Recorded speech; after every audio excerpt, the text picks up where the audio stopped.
The U.S. Supreme Court ruled last week that a prayer led by a high school football coach following games is constitutionally protected free speech. While some praised the decision as a win for religious freedom, others feared the decision could be harmful to non-Christian students. The court ruled 6-3 for the coach, with the conservative justices in the majority and the liberals in dissent. The case, Kennedy versus Bremerton School District, was the latest in a series of rulings in support of Christian plaintiffs.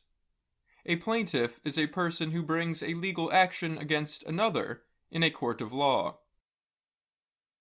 The case forced the justices to balance the religious and free speech rights of teachers and coaches with the rights of students not to feel pressured into joining in religious practices. The coach, named Joseph Kennedy, would lead a prayer in the middle of the field after football games. He was a coach at Bremerton High School in the northwestern state of Washington. The school asked him not to pray with players while still on duty as a coach after the games, but he continued to do so. The head coach later proposed not to bring back Kennedy. The liberal justices in the minority said there was evidence that the students felt pressured to join Kennedy's prayers. They argued the prayers permitted him to include his personal religious beliefs into a school event. But the justices in the majority pointed out that the coach's prayers came after the games were over. They said the prayers were at a time when Kennedy was not responsible for students and was free to do other things. Justice Neil Gorsuch wrote for the majority in the ruling. He argued it would be wrong to treat everything public school teachers and coaches say and do as speech open to government control.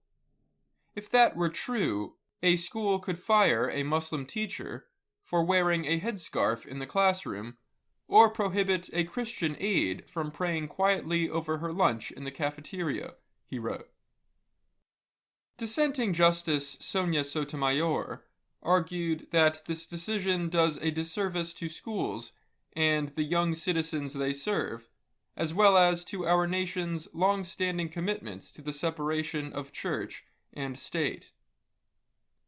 The First Amendment of the U.S. Constitution protects freedom of speech. It also bans Congress from making laws that establish a religion or prevent people from exercising their religion.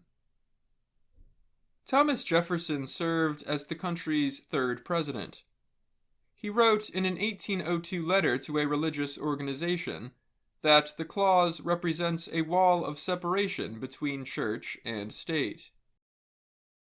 The Bremerton School District said in a statement that the court's decision undermines the separation required by the Constitution. The school said that it had followed the law and acted to protect the religious freedom of all students and their families.